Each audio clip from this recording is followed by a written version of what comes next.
vamos al libro de Génesis, capítulo 2. ¿Están aprendiendo sobre los diferentes principios de Génesis 1 y 2?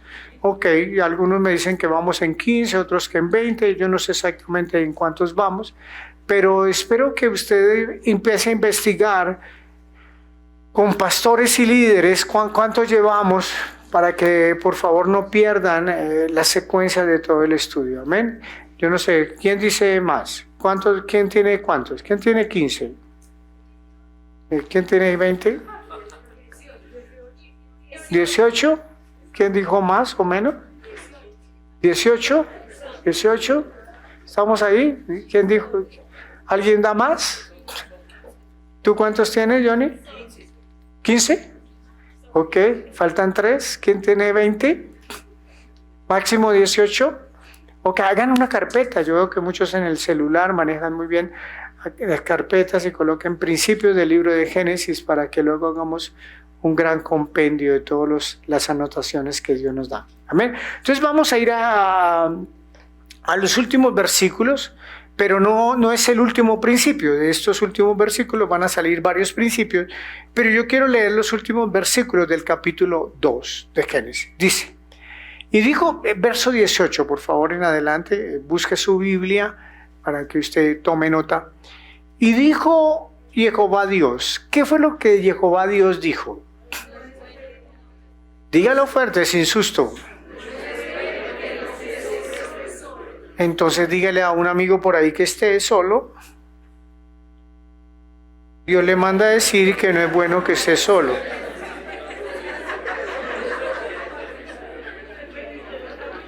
Yo no sé a cuántos. Dígale.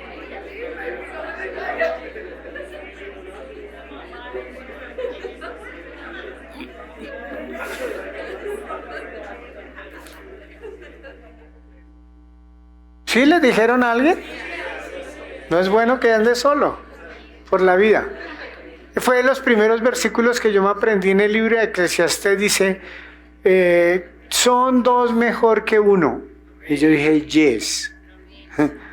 Porque tienen mejor paga de su trabajo, porque si el uno tiene frío, el otro lo calienta, porque si el uno resbala y cae, el otro lo levanta. Eso me lo aprendí. Bueno, yo llegué casado, pero siempre hay esperanza para el que está vivo, dice también la Biblia. Amén. Vamos a leer entonces, dice, le haré una ayuda idónea para él. ¿Quién fue el que dijo que le haría la ayuda? Dios mismo, el Padre. Jehová Dios formó pues de la tierra toda bestia del campo y toda ave de los cielos, y los trajo a Adán para que viese cómo los había de llamar. Y todo lo que Adán llamó a los animales vivientes, ese es su nombre. O sea que Adán, ¿qué estaba haciendo antes de tener ayuda idónea? Diga, trabajando. ¿Sí? Si usted se quiere casar primero, trabaje, acostúmbrese a trabajar. Cuando se casa le va a tocar trabajar más. Y puso Adán nombre a toda bestia y a ver los cielos y todo lo que había en el campo. Mas para Adán no se halló ayuda idónea para él. ¿Sí puede imaginar la crisis existencial de Adán? Viendo al caballo con la yegua, al burro con la burra, la vaca con el toro, y yo solito aquí, en esta belleza de Edén, ¿cierto? Entonces Jehová Dios hizo caer un sueño profundo sobre Adán. Y mientras éste dormía, tomó una de sus costillas y cerró la carne en su lugar. Y de la costilla que Jehová Dios tomó del hombre, hizo una mujer y la trajo al hombre. Dijo entonces Adán, esta es hueso de mis huesos, carne de mi carne. Esta será llamada varona, porque del varón fue tomada. Por tanto, dejará al hombre a su padre y a su madre y se unirá a su mujer y serán una sola carne. Y estaban ambos desnudos, Adán y su mujer, y no se avergonzaban. ¿Por qué no se avergonzaban? Luego les contamos. Aquí hay varios principios que quiero cerrar este estudio de Génesis 1 y 2, pero hoy sigue el principio familiar, se llama así sencillo. Ese es un principio que se llama ser personas familiares. Y ser personas familiares significa que amamos la familia. No hay otra institución más importante creada por Dios que la familia. No la hay. Ni siquiera las comunidades, congregaciones o iglesias. No las hay. Mucho menos las naciones, mucho menos ministerios, mucho menos proyectos académicos, financieros. No lo hay. Y espero que usted tenga eso claro. Porque el enemigo sí que lo tiene claro. El enemigo sí que sabe qué es lo que tiene que atacar. Y a lo que se ha dedicado desde la creación. Si ustedes ven en Génesis 3, el único foco del enemigo fue destruir el matrimonio en el huerto. Hacerlos desobedecer. ¿Por qué los hizo desobedecer? Porque él sabía que desobedeciendo perdían bendición, como efectivamente ocurrió. Y dice la Biblia que lo que el primer Adán perdió, el segundo Adán, o el postrer Adán, el Señor Jesucristo, vino a recuperar lo que el primer Adán había perdido. Así que yo quiero centrar más que una explicación teológica doctrinal, yo quiero hoy hablar de mi espíritu y de mi corazón para usted. Y yo espero que en su vida personal tenga una prioridad, su familia. Por favor, prométanmelo. Prométanmelo, prométanmelo, prométanmelo. Que usted va a poner después de Dios su casa como prioridad. No hay otra prioridad en la tierra, no la hay. Por la gracia de Dios, hoy estaba leyendo el Salmo 39, hablaba de lo efímero que es la vida, de lo corta que es la vida. La gloria del hombre tan pasajera que es, en la mañana está, luego es como un humo, dice. O sea, pasan las cosas.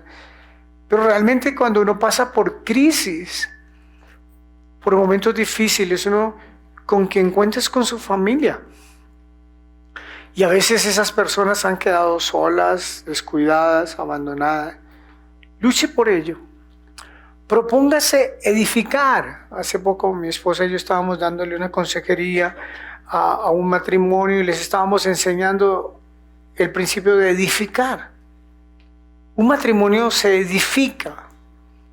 A veces se cree que un matrimonio es solo amor. No, hay que poner unos cimientos para uno saber hasta dónde va a llegar, qué tan alto va a llegar esa edificación, qué tanto peso va a poder soportar esa edificación, qué tanto tiempo va a durar, qué tan alto va a ser. Todo depende de los fundamentos y principios que hayamos puesto en la familia. Las sociedades todas, las naciones enteras, lo que usted ve, corrupción, asesinatos, peligros, muerte, ¿qué ve? Injusticia, todo tiene una raíz en las familias. Somos familia. Todos tenemos un papá, una mamá, de donde venimos. Todos hemos nacido, mal o bien, las circunstancias que sean. Todo depende de la familia. Y por eso Dios, en su grandeza, dijo, ok, creé al hombre, pero luego creó a Eva y le dijo, y los hizo, dijo Dios, hagamos al hombre y a la mujer a imagen y semejanza nuestra. ¿Significa eso que un matrimonio, una familia, tiene que reflejar quién es Dios? Los atributos que usted sepa de Dios. Yo no sé si usted le pregunta, yo puedo preguntarle a ustedes, para usted, ¿quién es Dios? Usted mira, Dios es amor, Dios es perdón, Dios es bondad, Dios es misericordia, Dios es generosidad. Ok, eso que acaba de decir es la familia. Eso debe reflejar en la familia. ¿Estamos acá? Eso significa alguien a imagen y semejanza de Dios. Usted tiene que decir, Dios, yo quiero que mi familia refleje quién eres tú. ¿Para cuántos de ustedes Dios es paz? Eso debe ser la familia, un lugar de paz. ¿Para cuántos de ustedes Dios es gozo y alegría? Eso es una familia. ¿Sí me hago entender lo que significa imagen? Reflejar algo, reflejar el carácter de alguien. Entonces ese es el propósito. A veces se nos olvidan cuáles son los propósitos de Dios. Y la familia está reflejada en la palabra desde Adán y Eva. O sea, Dios, ¿por qué Dios? Yo me pregunté un día, ¿por qué Dios, si usted lee Génesis 1, y Dios dijo que sea la luz y que se separe las aguas de los mares y que luego los cielos se separen de la tierra y que luego haya lumbreras en la tierra y que haya árboles frutales y luego que hayan animales que se muevan sobre la tierra y luego que hayan peces y monstruos marinos? Y todo eso lo llenó Dios de una forma.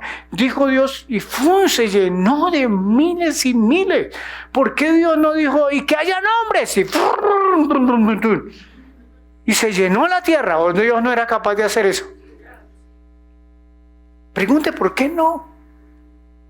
¿Por qué preciso tiene que escoger un hombre, ponerlo en el huerto y luego decir, no es bueno que esto solo, le voy a dar una ayuda idónea, 2 personas unidas para que a través de ellas llenen la tierra? ¿Cómo? Teniendo relaciones sexuales, los sistemas reproductivos, los reproductores del hombre y de la mujer, complementándose para tener relaciones sexuales placenteras y procrear y tener hijos y llenar la tierra. Ese fue el diseño de Dios. ¿Por qué no lo hizo de otra manera? ¿Por qué lo hizo a través de un matrimonio? Porque lo primero que dice Génesis 4 es cuando Caín mata a Abel y viene una destrucción fruto de la desobediencia, de la desprotección divina. Un asesinato, el primer asesinato de la creación. Y luego tiene que venir Set para reemplazar a Abel y levantar un sustituto de Abel, el hombre que tenía un corazón como Dios. Pero todo giró alrededor de la familia. Y luego usted se da cuenta cuando estudia Génesis 4 y 5 que están las descendencias. Todo opera a través de generaciones y descendencia, a través de un matrimonio. Hoy en día somos 8.000 millones de personas. Cuenten los miles de millones que han existido y han muerto. Y todos nacieron de un matrimonio. ¿Estamos acá? Para que usted vea lo relevante. Antes de que las naciones existieran, antes de que los gobiernos existieran, antes de que las escuelas existieran, antes de que las universidades existieran, antes de que la economía, las empresas, los negocios, el comercio existieran, antes de que todo existiera, existió un matrimonio y existieron una familia con descendencia. Antes de todo. Ese tiene que ser nuestro objetivo, su objetivo. Antes de cualquier cosa, mi familia. ¿Bajo qué principios? Porque el Señor Jesús es tan celoso cuando dijo, el que ama a su papá, a su mamá, a su hermano, a su hermana, más que a mí no es digno de mí. ¿Por qué? Porque Él decía, ¿de qué le saca amar a su marido, amar a su mujer, si no me tienen a mí? Si yo no soy el centro. Si el Padre nuestro que hagamos su voluntad, ¿dónde? En casa, con los hijos, formando una generación, dice Malaquías, para Dios. El propósito es levantar generaciones para Dios. Hay que educarlos, hay que criarlos, hay que trabajar para ropa, para comida. Claro que sí, pero ese es el propósito, no. El propósito es que sean una generación para Dios. Eso es lo que dice el libro de Malaquías. Habiendo plenitud de espíritu, hizo 2 para que formaran generación para Dios. Amén. Luego la generación de Adán y Eva se desvía. Dice el libro de Génesis que toda la población de continuo, su corazón era hacer el mal. Y entonces Dios dice, voy a destruir la tierra. Pero hay un pero lindo. Pero Noé halló gracia delante de Dios. Y Dios se le presenta a Noé. Y le dice, ¿sabes qué? Tu familia la voy a reservar para la salvación de la humanidad. Por favor, construyete un arca, entra con tu esposa, llama a tus 3 hijos que ya son casados con las esposas de ellos, y esas 8 personas entraron al arca. O sea que una familia es construir arcas de salvación, no solamente familiares, personales, sino para otros. Ese es el propósito de una familia. Dios destruye todo lo existente, pero preserva la raza humana, escuchen esto, a través de una familia. Noé, su esposa y sus hijos con sus esposas. O sea que Dios nunca cambia el diseño. La relevancia, el nivel de importancia es la familia. Los principios de cómo tener una familia. Ahora, nosotros en este mes, sobre todo, vienen muchas tradiciones familiares, pero ¿cuántas de esas tradiciones familiares son divinas? Son de Dios, agradan al Padre. Simplemente porque es mi familia. Sí, pero hay alguien superior a mi familia que es Dios. Porque algunos dicen, pero ¡hey, familia! Sí, pero Dios no le agrada. Y se va a desbaratar toda la familia. Porque Dios te dice, estoy yo y segundo tu familia. Cuando tú lees el orden divino, dice, porque Dios, el Padre, es la cabeza del Señor Jesús. Y el Señor Jesús es la cabeza del varón. Y el varón la cabeza de la esposa. Y luego están los hijos. Ese es el orden jerárquico de Dios. ¿Dónde están Dios como cabeza de las casas? ¿Me lo estoy haciendo entender? Esa generación de Noé, miren lo que dice, que encontré un texto que quise compartir con ustedes. No voy a hablar muchos textos bíblicos. Hoy estaban felices los que me apoyan en medios, porque el bosquejo estaba muy sencillo. Y dije, se lo mandé sencillo, porque como están ya como en tiempo de vacaciones, que no sea... Pero resulta que la tierra empieza a poblarse, ¿sí me entiende? Por las generaciones. Escuchen esto, escúchenme esto. De la generación de Noé, de sus hijos Sam, Cam y Jafet, Dios crea las naciones. Y crea 70 naciones a partir de ellos. Y a partir de esta familia, de esas 70 naciones, me impactó el verso 32, que es el que quiero hablar con ustedes. Ustedes estudian con detenimiento, pero dicen al final del resumen del capítulo 10, estas son ¿qué? Las familias de los hijos de ¿quién? Por sus descendencias. ¿En dónde? En sus naciones. Y de estos se esparcieron las naciones en la tierra después del diluvio. Escuchen, ¿cuántos entraron al arca? Creo que los pastores García predicaron de 70 a 3 millones. Entraron 70 y salieron 3 millones de Egipto. Los llamaron que si era un tema financiero, ¿cómo hacían para multiplicar de 70 a 3 millones, no? De 8 personas, Dios conforma 70 naciones. ¿Puede creer esa unción de multiplicación para Dios? ¿De dónde? De las familias. El libro de Hebreos dice que de uno ya casi muerto, Abraham, Dios le dio descendencia como las estrellas del cielo. Viejito de 75, con una viejita de 65, que no podían tener hijos. A la edad de 100, él y 90 ella tienen su primer hijo, y de ahí en adelante miles y miles de millones. ¿Qué les quiero decir con eso? Dios no cambia el diseño. Pero míreme atentamente. El tema nuestro familiar es: yo estoy levantando generaciones. Yo no estoy levantando un carro, un edificio, unos muebles, un negocio. El verdadero propósito y visión de mi vida son mis generaciones.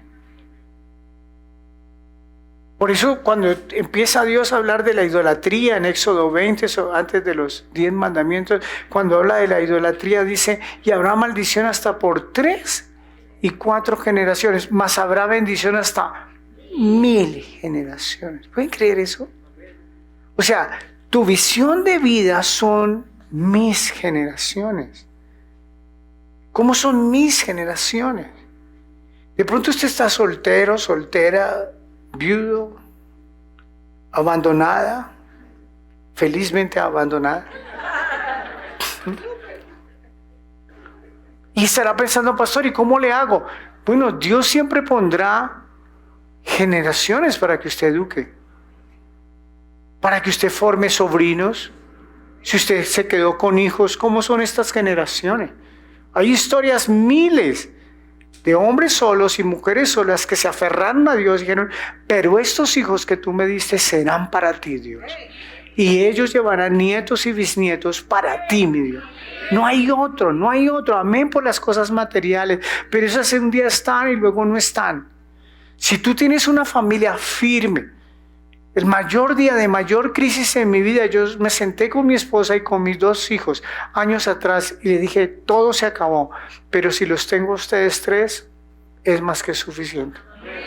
Y ese ha sido nuestro, gloria al Señor. El día que supuestamente me quedé sin nada.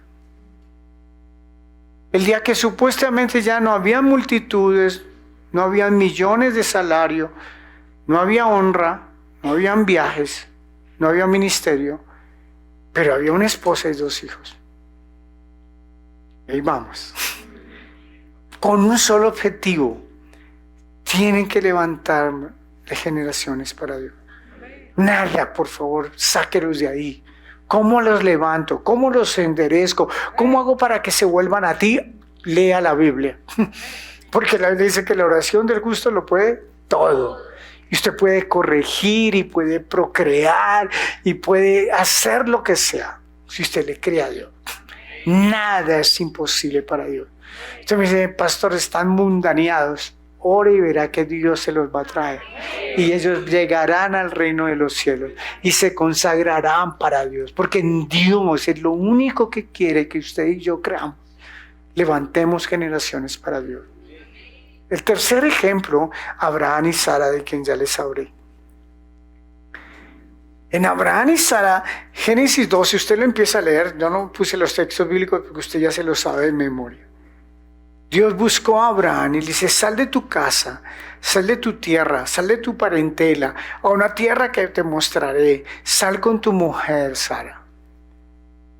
Y ya les sabe, paganos, idólatras, y Dios los buscó de una tierra lejana, de Ur de los Caldeos, para empezar a mostrarles en un nuevo territorio qué significaba. Y Dios le da una promesa, le dice, tus generaciones, tus hijos serán como las estrellas del cielo, ve y cuéntalas, si tú las puedes contar. Y la verdad nunca se pueden contar porque todos los que nacemos a través del Señor Jesús, dice la palabra que somos linaje de Abraham. Miles y miles de millones que todos los días venimos y nos rendimos al Señor Jesús, somos de Abraham. Las 3 grandes religiones más grandes de la tierra de Abraham son. ¿Te puedes imaginar? De uno ya casi muerto, que no había esperanza, que empezó Dios a los 75 años con un proyecto de vida con él, y que lo hizo esperar 25 años para que ese proyecto empezara a surgir a los 100 años. Y cuando tenía Isaac como 12, 13 años, o algunos dicen que de 30 o 35 años, le dijo, dame a ese hijo a quien tú amas. Y usted se imagina ese anciano encaprichado con su hijo amado, y Dios dice, dámelo. Y Dios se lo entrega, Abraham se lo entrega, y por cuanto no desechaste de entregarme a tu hijo, a tu único hijo, entonces tú poseerás las puertas de tus enemigos. Y tus generaciones poseerán la tierra, las puertas de tus enemigos. ¿Todo por qué? Porque Dios nunca cambia el modelo. Una nación iba a nacer Israel para modelo a las naciones de la tierra. Y Dios dijo que haya miles de israelitas. No, que vengan un par de ancianos que ya nadie, ni ellos creen en ellos. Y voy a escoger una familia, un matrimonio. Y los voy a hacer padre de reyes, dice Génesis 17. Hacen un pacto conmigo. Ustedes van a ser hombres y mujeres de fe. Estaba en una mesa sentado el lunes en la mañana y preguntaron, ¿cuántos son aquí segunda generación? La mayoría éramos primera generación de cristianos. Y yo les dije, los abrahanes, hermano. Abrir brecha, abrir camino, a creer en fe, en esperanza y contra esperanza. No es tiempo de ponerse a lloriquear. Es tiempo de decir, Señor, tú me escogiste para una primicia. Tú me escogiste para cambiar una historia. Tú me escogiste para mostrar que a través de ti se puede todo hacer. Pero naciendo y brotando ¿de dónde? De la familia. Nunca te puedes olvidar de ese núcleo. Es el núcleo que Satanás atacará de día y de noche. Es el núcleo con el que tú tienes que blindarte. Que tú tienes que poner una coraza en tu casa. No tienes excusa, mujer sola que se llama sola, porque tu marido es tu hacedor, dice la Biblia. Porque las grandes mujeres solas de Dios educaron hijos para Dios, dice la Biblia. Hombres que se creen solos, jóvenes que se creen muy jóvenes. Estudien la Biblia que Dios tomó una juventud y los transformó en grandes hombres y mujeres de Dios. Ese eres tú, que tú te enfocas. Dice, Señor, ¿qué es lo que más me importa en mi vida? Dinero, profesiones, eso viene y va. Pero la familia que tú me des para constituir, el hombre de Dios con el que yo me voy a casar, la mujer de Dios que tú tienes para mí, que tú me la traerás, que dijo Dios. Y la formó de la costilla y se la... ¿Qué? Se la trajo a Adán, acabamos de leer. Algunos se desesperan, salen en pantalonetas, así, con gafas, sin gafas, desnudos, vestidos, a ver cómo la traigo. No, Dios se la traerá. ¿Sí me estoy haciendo entender? Cuando usted esté ungido para Dios, cuando usted lleno de sabiduría para Dios, me hago entender que tú todos los días andas en ánimo. Lo único que tú tienes que ocuparte es en capacitarte para Dios. En tener esta visión clara, tu familia es lo importante, que sacas talentos y habilidades. Si su familia se pierde. Yo he visto ministerios perdidos de miles que tocaban las naciones y se perdieron. Por su casa, por su descendencia, por sus hijos.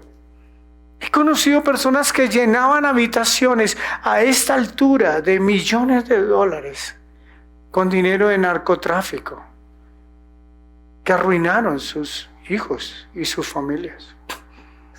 Conozco empresarios, políticos, profesionales, artistas, supuestamente importantes, perdieron sus familias y su vida se destruyó. Lo importante es que tengamos este principio de la familia. Abraham y Sara creyeron, trajeron a Isaac, fueron a buscar a su Rebeca. Por 20 años Isaac tuvo que esperar que Rebeca le diera hijo, hasta que le nacieron Jacob y Esaú. Y cuando Rebeca se dio cuenta que habían 2 hijos en su vientre, fue a consultar a Dios y Dios le dijo, hay 2 naciones en tu vientre. ¿Qué Dios? Dijo, no hay 2 bebés, hay 2 naciones. Pero el mayor servirá al menor, le dijo Dios. Y Jacob le creyó. Jacob luchó, porque un luchador siempre fue Jacob. Si usted quiere conocer una cualidad de Jacob, es que él fue el que luchó siempre por el propósito que Dios tenía con su vida. Y tuvo 12 hijos. 12 patriarcas. Miren lo que dice el libro de Éxodo, de Jacob y sus hijos. Capítulo 1 de Éxodo. Espero que me estén siguiendo en esta historia bíblica de las familias. Y estos son los nombres de los hijos de Israel que entraron en Egipto con Jacob. Cada uno entró con quién. ¿Usted se imagina un libro de genealogía que todo quiere a través de la familia? Entraron con su familia: Rubén, Simeón, Leví, Judá, Sixacar, Zabulón, Benjamín, Nan, Nestabrí, Gad y Aser. Todas las personas que le nacieron a quién. Jacob. No contaron los nietos, porque no todos le habían nacido a Jacob. A Jacob le habían nacido 12. Pero según el diseño bíblico, todos eran del patriarca. Y siempre me impacta Jacob. Es el hombre por el que más han llorado en la Biblia durante más tiempo, cuando murió. El que más se dice que más duraron llorando cuando él murió. El que el mismo faraón honró. Y que Dios le diga, esto se parece. ¿Usted se imagina 70 desayunos, 70 almuerzos, 70 comidas? A veces nos falta la fe para los huevos pericos todos los días. ¿Por qué le contó Dios 70? Estos 70 fueron los que entraron. Y José estaba en Egipto, dice la Biblia. Y murió José. Y todos sus hermanos. Y toda aquella generación. Y los hijos de Israel fructificaron y se multiplicaron y fueron aumentados y fortalecidos. ¿Quién la está recibiendo? En extremo. Y se llenó de ellos la tierra. ¡Gloria al Señor! ¿Ah? De un par de ancianos que eran los abuelos, Abraham y Sara. Y Jacob le creyó a esos abuelos. Isaac, de poco se habla en la Biblia, pero un hombre que abrió los pozos de su padre Abraham, que fue y creyó. Un hombre que bendijo a Jacob cuando hubo que bendecirlo, porque pensó en las generaciones. Y Jacob entra a Egipto. Dice que José murió, pero antes de morir, dice la Biblia que Israel, o sea Jacob, fue a visitar a José. Y José tenía 2 hijos, Efraín y Manasés, o Manasés y Efraín, porque Manasés era el mayor. Y entonces Jacob ora por ellos y cruza sus manos, y la mano derecha la pone sobre Efraín y la izquierda sobre Manasés. Y José dijo, no papá, estás equivocado, era al contrario, el mayor es Manasés. Dijo, tranquilo chino, yo sé qué estoy haciendo, yo aquí soy el anciano profeta. Y sobre Efraín dice, de ti saldrán multitud de naciones. Y después de que se dividió el reino, después de Roboán y Jeroboam, y se dispersan las naciones, 10 tribus se dispersan por las naciones. Esas son las que Dios está trayendo. Se llama en la Biblia el silbido de Efraín. Son naciones enteras de los rincones de la tierra, Dios trayendo a su pueblo de una manera gloriosa, trayéndolos. ¿Cómo? De una familia, de tu familia. Nosotros estamos celebrando 33 años en el mes de diciembre de 1990 que llegamos destruidos. Una pareja, yo de 30 años, mi esposa de 24 años, nuestro hijo mayor de 9 meses de nacido. Esos éramos. Y si algo hemos visto es esta palabra. Nadie en la historia de nuestras familias, ni la mía ni la de Clara, cristianos, llenos de deudas, llenos de frustraciones, llenos de pecados, llenos de maldiciones, llenos de miedo, llenos de todo. Pero creímos que Dios podía cambiar la historia. ¿En quién? En nosotros dos. En un matrimonio. Porque yo te invito a que tú le creas. Tendrás que tomar decisiones. Pasarán procesos de quebrantamiento, procesos de fe. Procesos de liberación, nunca se les olvide. Procesos de servir a Dios con pasión. ¿Qué cambió nuestra historia? La pasión que el Espíritu de Dios puso en nosotros para servirle. Mira, zapatos rotos, camisas rotas. Yo le daba la vuelta al cuello de la camisa una vez, 2 veces, remonta 1, remonta 2. Señor, esas remontadoras y ya no existen casi, ahora todo es desechable. Pero caminábamos por las calles, no teníamos para comer, no teníamos para nuestros hijos, pero servíamos. Porque teníamos en mente servirle a Dios, cambiar la historia. ¿Por qué tú no lo puedes hacer? No, tú hazlo. Pastor, ¿y a partir de quién? De tu casa. Pueden ponerse 2 de acuerdo. Delante de 1 huyen 1000, delante de 2, 10,000. Pónganse hoy de acuerdo. Si tú vives solo o sola, busca un compañero de fe. Con el que digas, busca un pastor, busca un líder y que me quiero pegar a su manto. Quiero caminar contigo. Vamos a hacer grandes cosas, nos vamos a multiplicar. El día que le llegue la esposa, que le llegue el esposo, usted estará preparado con una prioridad, mi familia. ¿Estamos acá? Y ellos entran y de ahí nacen las tribus. Y después pasan miles de años, ustedes ya conocen la historia y entonces salen millones de personas de Egipto y Dios levanta a Moisés para guiarlos por el desierto y luego a Josué para distribuir la tierra, y luego vienen los jueces y luego vienen los reyes y viene Saúl y el gran rey David y Salomón y luego se dispersan las tribus por las naciones y demás. Pero llega un día en que el Señor dice, es día en que voy a traer a mi hijo a la tierra. Y dice el libro de Gálatas, y en el tiempo de Dios, bajo la promesa y bajo la Torá, nacido de mujer, llegó el Señor Jesús. ¿Y cómo empieza el libro de Mateo, el libro de Lucas, la historia de nuestro Señor Jesús? Con una genealogía. Y 14 generaciones, y 14 generaciones, y otras 14 generaciones. ¿De quién quería el Señor que desde Adán? Desde Adán empiezan las generaciones, la genealogía del Señor Jesús. Desde Adán. Y tal, y tal. Y dice, ¡ah! Yo no sabía que vos, y yo no sabía que Ruth, y yo no sabía que Rahab estaba dentro de la línea. La prostituta es de la genealogía y usted se va impactando de la línea genealógica del Señor Jesús. Y entonces escoge a una mujer santa, pura, Miriam o María, como la llaman, y le dice, el Espíritu de Dios te va a cubrir con su sombra y el santo cerca de nacer será Emmanuel, Dios con ustedes, y será su nombre Yeshua, el Salvador del mundo. Y Él, el Hijo de Dios, se humilla a nacer como cualquiera de nosotros.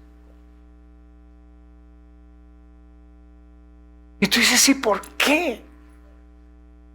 Porque Dios le había dado todo un testamento, yo ¿cómo le explico? Una carta a Adán y a Eva en el huerto diciendo, ustedes son los que van a gobernar la tierra, ¿ok? Y el único que falló fue Adán y Eva y perdieron la autoridad y el enemigo tomó la autoridad. Y como ya Dios había delegado la autoridad en un hombre, como hombre el Salvador tenía que recuperarla. Por eso Apocalipsis todos lloran, dice, ¿quién es digno de abrir el libro y de quitar los sellos? Porque ahí está el derecho legal sobre la tierra que la tiene Satanás y sus demonios en este día. Y él le dice, no llores porque el león de la tribu de Judá, el Señor Jesús, Él puede, es el único digno de quitar esos sellos. Y Él le quita los sellos y a Satanás le dice, soy yo el que realmente tengo autoridad sobre todo, porque como hombre yo sufrí toda tentación. Por eso el libro a los Hebreos dice, porque no tenemos un sumo sacerdote que no pueda compadecerse de nuestras debilidades, sino uno que fue tentado en todo según nuestra semejanza, pero sin pecado. Por eso a nosotros les preguntan, ¿y por qué tiene que ser a través del Señor Jesús? Porque Él fue el único que se hizo hombre, porque Él fue el único que como hombre venció la tentación y destruyó al que tenía el imperio de la muerte, a Satanás, y Él se levantó, resucitó por el poder del Espíritu Santo y traspasó los cielos y está sentado a la diestra del Padre, y así como un día lo vimos ir, así regresará y nos arrebatará a este mundo. y regresaremos a reinar 1000 años con Él. Pero ¿cuál fue el modelo del Señor Jesús? ¿Qué es lo que usted lee en el libro de Lucas especialmente? Que al 8º día es circuncidado, que a los 40 días es presentado en el templo, que a los 12 años está con los sabios, que a los 30, casi 30 años empieza su ministerio, que como hombre murió. ¿Y a quién perteneció? A una familia. ¿Sacó Dios a su Salvador, su Hijo amado Jesús, del contexto, del modelo de familia? No. Ahora, así como le pregunté, ¿en qué se le hubiera podido decir? Y que se llene la tierra de hombres y mujeres. Él hubiera podido decir que se venga un arrepentimiento sobre todos los que están en la tierra y se arrepientan, y yo aquí los salvo a todos. Pero Dios dice, no puedo dañar el diseño. Tiene que ser a través de la familia. Y es tan profético el ministerio de la familia que cuando Pablo escribe la carta a Éfeso le dice, y el matrimonio es un misterio tan grande, pero yo lo digo respecto de Jesús y de la iglesia. ¿Qué es lo que va a hacer el Señor Jesús? El esposo raptando a través de un jarpazo y luego teniéndonos en el mar de vidrio mezclado con fuego, esperando ser llamados a unas bodas.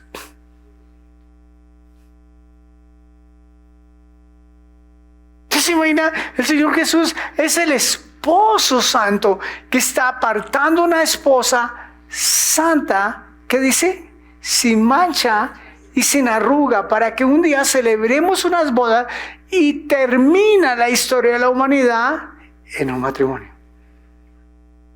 Esa es la gloria de nuestro Rey. Y por último, termino con el ejemplo de Pablo a Timoteo. Y habla de un ministerio. Porque hay una teología y hay una doctrina desafortunadamente dolorosa. No, lo importante es que usted le sirva, hágale, usted predique, usted hágale, y sus hijos, no importa, y su mujer, no sé dónde anda. Pero no fue lo que Dios dejó en su palabra. Pablo escribe la instrucción apostólica a su siervo, a su hijo, a su pastor joven Timoteo. Y le dice, 1 Timoteo 3, los primeros 5 versos. Pero me esté siguiendo en la palabra. Palabra fiel. Si alguno anhela obispado, liderazgo, pastorado, ¿qué dice? Buena obra desea. Pero, primer requisito, que el obispo sea irreprensible, marido de una sola mujer, sobrio, prudente, decoroso, hospedador, apto para la enseñanza, para enseñar, no dado al vino, no pendenciero, no codicioso de ganancias deshonestas, sino amable, apacible, no avaro, que gobierne bien su casa. Le doy toda la autorización para que subraye esa frase. Que gobierne bien su casa, que tenga a sus hijos en sujeción con toda honestidad. ¿Están ahí? ¿Me lo pueden dejar ahí, por favor? Devuélvanmelo. Que gobierne bien su casa, que tenga a sus hijos. Es la misma instrucción a Tito, a quien dejó en Creta. Y lo dejó en la isla de Creta para que estableciera obispos y líderes en las ciudades de Creta. Y le da la misma instrucción, pero pilas, ellos tienen que ser maridos de una sola mujer, que sus hijos ni siquiera tengan la sospecha de que son rebeldes. Y desafortunadamente, las congregaciones, las denominaciones, las misiones han cambiado estos requisitos por el instituto bíblico.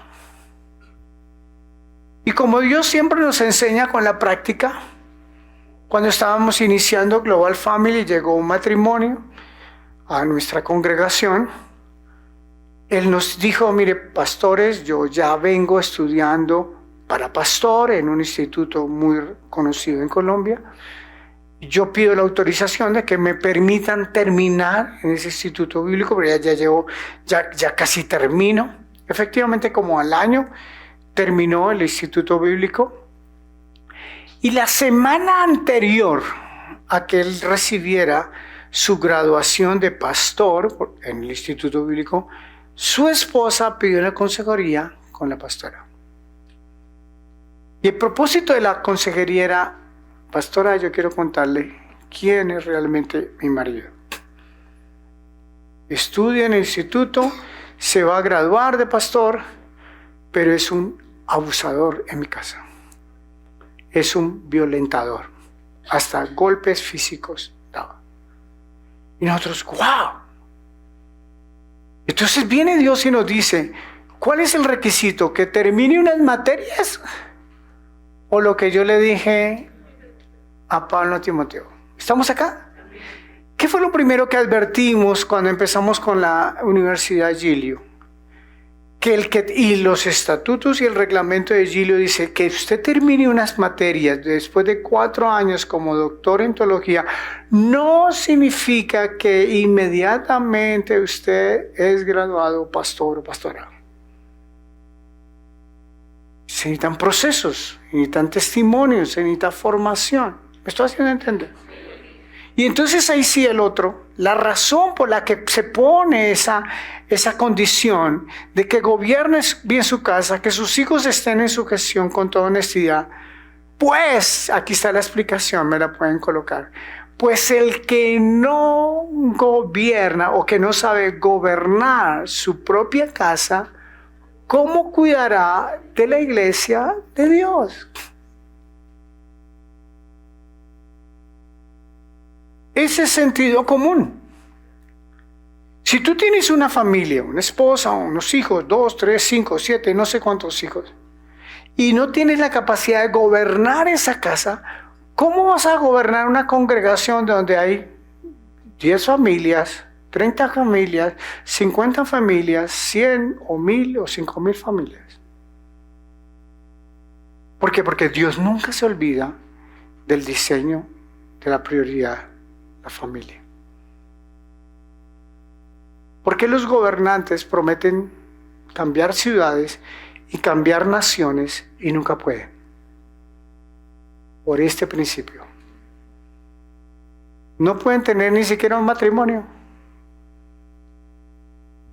4, 5, 6, 8, 10 mujeres, amantes por doquier, hijos locos, drogos, soberbios, tramposos, avaros, ladrones, y prometiendo que voy a restaurar a 10 millones de personas en Bogotá, prometiendo que voy a cambiar a 50 personas en Colombia. ¿Cómo? Si no gobiernas 5.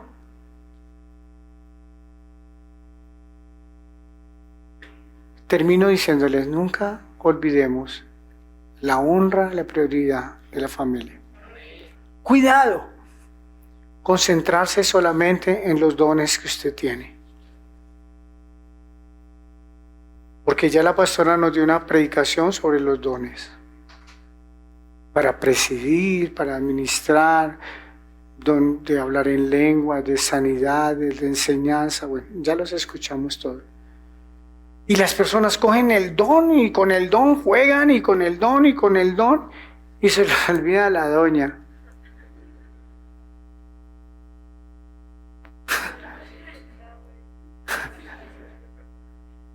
Pero yo hago milagros. ¿Se acuerdan lo que dijo el Señor Jesús? Muchos me dirán, pero en tu nombre echamos fuera demonios, hicimos milagros, vimos sanidades. No los conozco, hacedores de maldad, al fuego que arde. Y allá ya los ángeles así, a la 1, a las 2 y a las...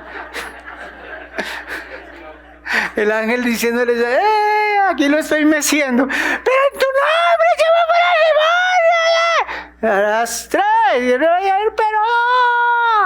no os conozco.